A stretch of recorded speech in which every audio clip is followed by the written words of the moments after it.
Hello students, welcome to constant exam GK. इस video में 10 और 11 अक्टूबर 2024 के इंपॉर्टेंट डेली करंट अफेयर्स के ऊपर चर्चा करेंगे और क्वेश्चंस को डिटेल्स में समझेंगे, जो कि आपके हर एक कॉम्पिटेटिव एग्जाम्स को लेकर काफ़ी इंपॉर्टेंट होने वाले हैं। तो एक भी क्वेश्चन भी ना मिस ये वीडियो पर देखिएगा, क्योंकि हर एक क्वेश्चन को मैं विद फैक्ट समझाऊंगा। और हाँ, अगर आप हमारे चैनल पर नए हैं तो हमारे चैनल को भी जरूर सब्सक्राइब कर लीजिएगा, क्योंकि इस तरह के वैल्यूबल वीडियोज़ मैं आपके लिए हमेशा लेकर आता रहता हूँ, जो कि आपके competitive exams point of view से काफ़ी इंपॉर्टेंट होंगे। तो चलिए बिना टाइम वेस्ट किए वीडियो करते हैं स्टार्ट। पहला क्वेश्चन है, Card91 ने अपने विदेश मुद्रा कार्ड जारी करने के प्लेटफॉर्म को बढ़ाने के लिए किस कंपनी के साथ साझेदारी की है? Visa. Option 1 is the right answer. Card91 एक अग्रणी जारी करने वाला प्लेटफॉर्म है, जो कि एज सर्विस ने फॉरेक्स कार्ड जारी करने के अनुभव में क्रांतिकारी बदलाव लाने के लिए वीज़ा के साथ सहयोग किया है। और यह रणनीतिक साझेदारी जारीकर्ता और कार्ड धारक दोनों के लिए प्रक्रिया को सरल बनाती है, क्योंकि बेहतर नियंत्रण होता है, बेहतर लेन देन दृश्यता और उन्नत धोखाधड़ी जोखिम प्रबंधन उपकरण भी इसमें प्रदान किया जाता है। किस भारतीय राज्य ने 25वें हॉर्नबिल महोत्सव के लिए वेल्स के साथ साझेदारी की है? नागालैंड ने।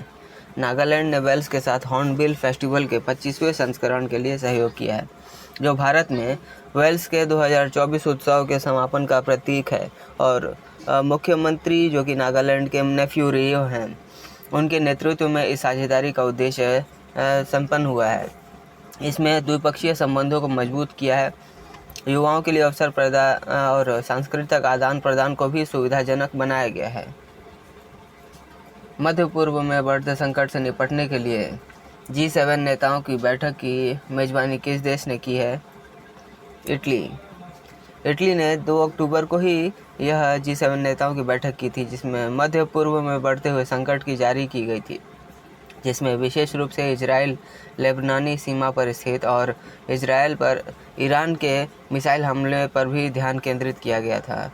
और वर्तमान G7 अध्यक्ष के रूप में इतालवी प्रधानमंत्री जॉर्जिया मेलोनी ने इस तनाव को भी हल करने में कूटनीति का भी महत्व जोर दिया है। पेरू में ISSF जूनियर चैंपियनशिप में किसने दोहरा स्वर्ण पदक हासिल किया है? पार्थ माने ने। उन्होंने 10 मीटर एयर राइफल स्पर्धा में स्वर्ण पदक जीता है और उन्होंने 250.7 स्कोर के साथ व्यक्तिगत खिताब जीता है और चीन के हुआंग लिवानलिन को 0.7 अंकों से हराया है। और इसके अलावा उन्होंने अजय मलिक और अभिनव शॉ के साथ पुरुषों की टीम स्पर्धा में भी स्वर्ण पदक जीता है। उत्कर्ष लघु वित्त बैंक के गैर कार्यकारी अध्यक्ष के रूप में किसे पुनः नियुक्त किया गया है? परवीन कुमार गुप्ता को। भारतीय स्टेट बैंक के 38 वर्ष के अनुभव के साथ, जहां उन्होंने प्रबंध निदेशक के रूप में कार्य किया है और घरेलू अंतर्राष्ट्रीय बैंकिंग दोनों व्यापक विशेषज्ञता भी लेकर आए हैं। बैंक ऑफ बड़ौदा के वरिष्ठ सलाहकार के रूप में उनकी भूमिका के माध्यम से उनके नेतृत्व को मजबूत किया गया है। किस भारतीय राज्य ने WE हब के सहयोग से नीति आयोग के महिला उद्यमिता मंच का पहला अध्याय लॉन्च किया है? ऑप्शन 2 तेलंगाना। तेलंगाना महिला मंच उद्यमिता मंच में अध्याय शुरू करने वाला पहला राज्य बन गया है, जिसका उद्देश्य संसाधन, मार्गदर्शन, डिजिटल कौशल और वित्तीय सेवाएं प्रदान करके महिला उद्यमियों को सशक्त बनाना है। WE हब के सहयोग से शुरू किए गए इस मंच की योजना सभी तेलंगाना मंडलों में ज़मीनी स्तर पर उद्यमिता को बढ़ावा देने की है और 30,000 से अधिक पंजीकृत महिला उद्यमी और संघों के साथ WEP में विभिन्न उद्योग क्षेत्र में 400 से अधिक सलाहकार भी हैं। ISSF जूनियर चैंपियनशिप में महिलाओं की 25 मीटर पिस्टल स्पर्धा में स्वर्ण पदक किसने जीता है? दिवांशी। कौन सा देश 2025 में प्रथम खो खो विश्व कप की मेजबानी करेगा? भारत को 2025 में पहले खो खो विश्व कप मेजबानी करने के लिए चुना गया है, जो स्वदेशी भारतीय खेल के लिए एक महत्वपूर्ण मील का पत्थर है। और इस आयोजन में 6 महाद्वीप के 24 देश यानी 24 टीम भाग लेंगी और पुरुष और महिला दोनों श्रेणियों में प्रतिस्पर्धा खेले जाएंगे। भारतीय खो खो महासंघ भी एक ज़मीनी स्तर पर पहल शुरू करेगा जिसमें 10 शहरों के 200 स्कूलों में खेल को बढ़ावा दिया जाएगा और 50 लाख खिलाड़ियों को पंजीकृत करने का भी लक्ष्य रखा गया है। किस भारतीय राज्य ने देश के पहले सुपर कैपेसिटर विनिर्माण संयंत्र का अनावरण किया है? केरल ने केल्ट्रॉन कंपोनेंट कॉम्प्लेक्स में भारत की पहली सुपर कैपेसिटर विनिर्माण सुविधा का उद्घाटन किया है, जिसे भारतीय अंतरिक्ष अनुसंधान संगठन के सहयोग से विकसित किया गया है। इस संयंत्र का लक्ष्य प्रतिदिन 2000 सुपर कैपेसिटर का उत्पादन करना है, जिससे सालाना 22,000 करोड़ रुपए का भी उत्पादन होगा। 22 करोड़ रुपए का उत्पादन, और यह इलेक्ट्रॉनिक क्षेत्र में 1000 करोड़ रुपए की राज्य की योजना का एक हिस्सा होगी।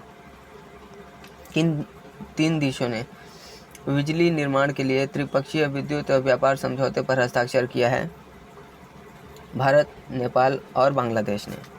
यह समझौता न केवल बिजली के निर्यात की सुविधा प्रदान करता है, बल्कि इसमें सनकोशी 3 जल विद्युत परियोजना की योजना और एक नई सीमा पार ट्रांसमिशन लाइन विकसित करने के लिए अध्ययन भी शामिल है।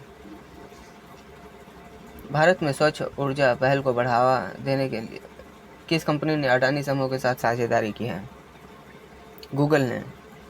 यह सहयोग गूगल के 24/7 कार्बन मुक्त ऊर्जा प्रदान प्राप्त करने के महत्वाकांक्षी लक्ष्य का समर्थन करने की दिशा में एक महत्वपूर्ण कदम है और इसका उद्देश्य उत्सर्जन को कम करना है।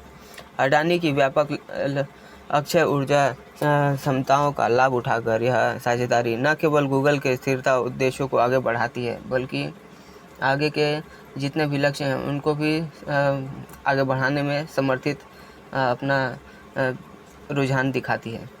नेक्स्ट, किस भारतीय राज्य के 8 पारंपरिक उत्पादों जिनमें चावल, बियर के प्रकार भी शामिल हैं, उसको हाल ही में भौगोलिक संकेत GI टैग का प्रदान किया गया है? असम। जी हाँ, असम को 8 पारंपरिक उत्पादों के लिए भौगोलिक संकेत GI टैग दिया गया है, जिसमें बोर्ड संस्कृति को गहराई से निहित विशिष्ट चावल, बियर प्रकार का शामिल भी है और GI टैग बोर्ड समुदाय के सांस्कृतिक विरासत और पारंपरिक ज्ञान को मान्यता देता है। बोडो, जौ, ग्वारन जैसे उत्पादों को इसकी उच्च अल्कोहल सामग्री और पारंपरिक शराब बनाने के तरीकों के साथ राष्ट्रीय और अंतर्राष्ट्रीय मान्यता भी मिली हुई है। किस संगठन ने हिमाचल प्रदेश में सतत पर्यटन विकास के लिए 162 मिलियन डॉलर को ऋण मंजूरी दी है? एशियाई विकास बैंक। एशियाई विकास बैंक ने हिमाचल प्रदेश में स्थायी पर्यटन को बढ़ावा देने के लिए 162 मिलियन डॉलर के ऋण को मंजूरी दी है। इस धनराशि का उपयोग बुनियादी ढांचे और नगर, कैसल और सांस्कृतिक केंद्रों जैसे विरासत स्थलों को उन्नत करने के साथ साथ कांगड़ा में एक सम्मेलन केंद्र के निर्माण के लिए किया है और इस पहल का उद्देश्य पर्यावरण के अनुकूल समाधानों और सुगमता सुधारों पर ध्यान केंद्रित करते हुए क्षेत्र में पर्यटन को बढ़ावा देना होगा। भारतीय निशानेबाज खुशी ने किस शहर में ISSF जूनियर विश्व चैंपियनशिप में कांस्य पदक जीता है? लीमा शहर में। नेक्स्ट, तीसरा 25T बोलार्ड पुल टग अश्व कहाँ लॉन्च किया गया है? कोलकाता में। और यह अश्व जो कि लॉन्च किया गया है, जिसमें भारत की मेक इन इंडिया पहल और आत्मनिर्भर भारत विजन को भी बल मिलता है। यह टग भारतीय नौसेना को जहाज़ों और पनडुब्बियों को बर्थिंग, पैंथरबाजी और अग्निशमन में सहायता करने की जितनी भी क्षमताएं हैं उसको बढ़ाएगा और साथ ही खोज और बचाव कार्य में भी सहायता करेगा। MRSAM प्रणालियों का समर्थन करने के लिए किस कंपनी ने इजराइल एरोस्पेस इंडस्ट्रीज़ के साथ एक संयुक्त उद्यम बनाया है? भारत इलेक्ट्रॉनिक्स ने। जी हाँ, भारत इलेक्ट्रॉनिक्स ने इजराइल एरोस्पेस इंडस्ट्रीज़ के साथ साझेदारी की है और यह उद्यम भारत के रक्षा बलों द्वारा उपयोग की जाने वाली मध्यम दूरी की सतह से हवा में मार करने वाली मिसाइल प्रणालियों के लिए दीर्घकालिक उत्पाद सहायता प्रदान करने पर केंद्रित है। तो स्टूडेंट्स, ये थे आज के हमारे इंपॉर्टेंट करंट अफेयर्स जो कि आपके जितने भी कॉम्पिटेटिव एग्ज़ाम्स हैं उन सभी के लिए काफ़ी इंपॉर्टेंट हैं। आपने कितने क्वेश्चन सही किए आप हमें कमेंट करके ज़रूर बताइएगा। और हाँ, वीडियो पसंद आई है तो वीडियो को एक लाइक ज़रूर करिएगा और उन लोगों को ज़रूर शेयर करिएगा जो कॉम्पिटेटिव एग्ज़ाम्स की तैयारी करते हैं, क्योंकि आप ये जितने भी सारे सिलेक्टिव क्वेश्चंस मैं आपके लिए हमेशा लेकर आता रहता हूँ। और अगर आप हमारे चैनल पर नए हैं तो हमारे चैनल को भी ज़रूर सब्सक्राइब कर लीजिए, क्योंकि इस तरह के वैल्यूएबल वीडियोस मैं आपके लिए हमेशा लेकर आता रहता हूँ। और अगर आपको हमारे पिछले वीडियोस को भी देखना है तो हमारे चैनल को विज़िट कर सकते हैं, जहां मैंने डिफरेंट टॉपिक्स के ऊपर प्लेलिस्ट बना रखी है। आप उन टॉपिक्स को भी ज़रूर कवर करिए, क्योंकि ये सारे टॉपिक्स जो आपके लिए मैं प्लेलिस्ट बना रहा हूँ ये सारे आपके कॉम्पिटेटिव एग्ज़ाम्स में ज़रूर आपको 2 या 3 नंबर देकर ज़रूर हर एक टॉपिक से आपको ज़रूर देखने को मिलेंगे ही क्वेश्चन। तो मिलते हैं नेक्स्ट वीडियो में, तब तक के लिए कीप वॉचिंग, कीप प्रिपेयरिंग।